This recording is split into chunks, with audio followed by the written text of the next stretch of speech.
Hello, everyone. Welcome to Coffee Break. It's Steve Barrett, Editorial Director, PR Week, and we're here with another edition, and it's a very timely one. We're talking about the Olympics as they will have launched by the time you watch this, and we've got Woody Thompson here, who's the EVP of Marketing at Octagon, which is part of Interpublic Group. It's a sports marketing agency. So, Woody, welcome to the show, and a pretty exciting time. You know, we finally got the Tokyo 2020 Olympics underway. Yeah, the fingers are still crossed a little bit there, Steve, but everything seems to be heading towards at least competitive success. Let's put it that way. But thanks for having me.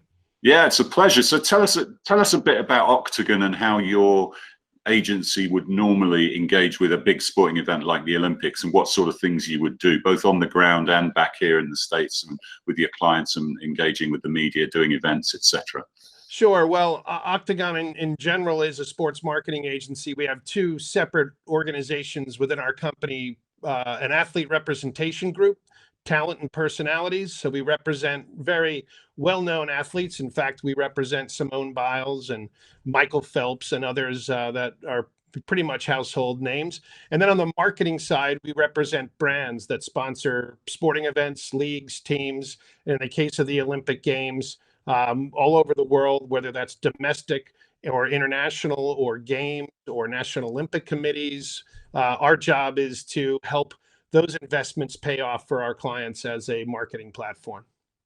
And how different has this Olympics been compared to previous ones? I mean, it's very different for Michael because it's the first one he's not competed in for I don't know how many years, but so I think he's over there commentating, isn't he? Yeah, he is. How different is this one generally? Well, I would say it's an Olympics like no other, and that's the understatement of the century, quite possibly. Whether you are an athlete or a broadcaster or a brand or a fan, this is really unprecedented. Everybody has had to make a new plan. Everybody's had to change their vision. Everybody's had to change their expectations. And the smart brands, the smart people have been able to do that. And there's a great deal of anticipation out there about how these broadcasts from NBC are going to look, what it's going to be like with, no or very few fans in the stands, and what the athlete experience is going to be like and how they're going to react to somewhat totally different environment than they've ever experienced before. Yeah, how different is it for Simone Biles? Must be one of the biggest stars at the whole Olympics. How different is it for someone like her compared to an athlete who's in the Olympic Village? And it's like the moment of a life. Well, it's a moment of a lifetime for them all. But some are there to be part of the Olympic movement, aren't they? Whereas others are there because they're the big global superstars. Does Simone stay in the Village, or does she? Well, these games, the entire U.S. gymnastics team is not staying in the Village. Normally they would, but in this particular case, they're taking the bubble very seriously, and so you'll see the majority of our marquee athletes and the National Olympic Committee, the USOPC, and the national governing body of sport that they're affiliated with have taken great care to make sure that that they're as protected as possible. So yeah, the scene in the Olympic Village and the athlete scene is going to be very different. There's been a lot of talk about how they're trying to make sure that athletes are, very much taken care of, but also very much aware of what they can and cannot do. So it's a totally different experience for the athletes, as I say. And what do you feel about, no fans? There's a bit of reticence in Japan from the population because they've had relatively low COVID infection rates, and obviously they've got thousands of people coming in, so they're not necessarily as positive about the Olympics as they might have been, or a host city would normally. And these games have become a bit of a, we saw Brisbane get the 2032 games because they were the only city that actually applied, because it's become a financial millstone. So it's kind of changed, hasn't it? It used to be like everyone was bidding for it and desperately trying to get it. Yeah, I think you have to realize that after 1976 in Montreal, nobody else bid for 1984. And Peter Ueberroth came in, and Los Angeles was pretty much the only city that was looking to host those games. And they did. And that's when the top program from the IOC came into being. And that's when the separation of brands who were game sponsors and team sponsors and the rights really became a lot more defined. And it became a much more economically viable situation from a sponsorship standpoint. And since then, you're right, there has been great competition for games, but these past several quadrennia, it has been a very different situation. And as you know, in a time like this right now that we're dealing with, I don't think it's a surprise to anybody that there wasn't a large queue of cities lining up for 2032. Yeah, I remember when London bid and won it for 2012, you know, everyone was a bit meh about it. But when it actually came around, the whole country was just so into it, you know, and it was wonderful. It was, and the whole, I think it became a brilliant games because the people make it. Yeah. So it is going to be very different this time for sure, because the Japanese people are amazing, and I can imagine it would have been, you know, truly fantastic. And you know, they were looking for it to be a huge showcase for their culture, their people, Yeah. you know, all the strides that Japan has made. And it really is a shame. And I think that's why you saw the Japanese public so committed to not being supportive, because they want to put their best foot forward, and they felt like in the middle of a pandemic, and it hasn't been a great situation over there, it's just not going to be their best foot. You talked about sponsorship and how important that is. Are there any activations in particular you can tell us about, or things that are happening in terms of you and your sister agencies helping brands activate around the Olympics? Well, you know, it's been a very different, obviously, situation with things like the torch relay.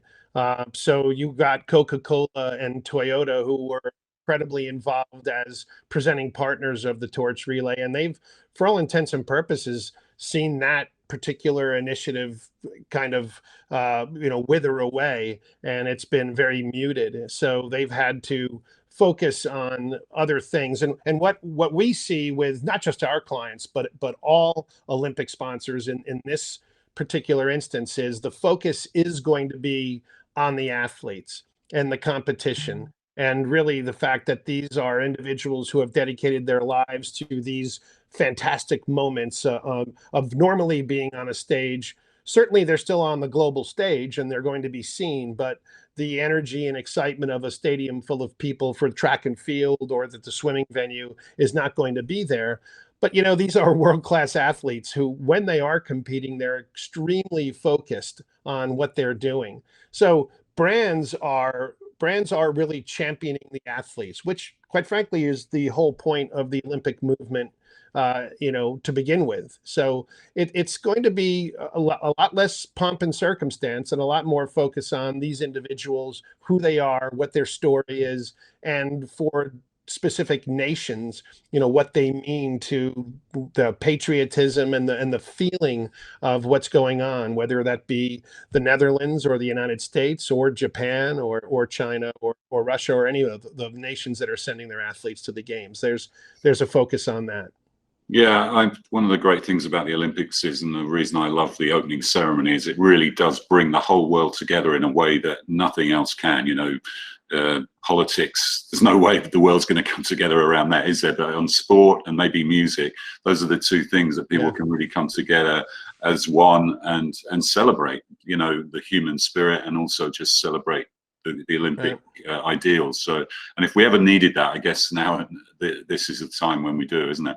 Yeah, it is, and we'll see that as a television show, essentially, right? And it'll just be a very different looking show than what we've seen before. But those athletes, as best they're able, are going to march into the stadium behind the flag of their country, and we'll see that on television, and we'll hear their stories. And it's not going to be, as I say, it's not going to be quite the pomp and circumstance as it was with a stadium full of people looking on, but I have great faith in the organizers and the broadcasters that it's going to be a very memorable program to watch. And I know that a lot of the research we've seen from NBC is that the anticipation on the viewing public side is at a peak level, more than it's ever been before. And I think people are just really interested to see, what is it going to look like? What is it going to feel like with these games versus what I'm used to?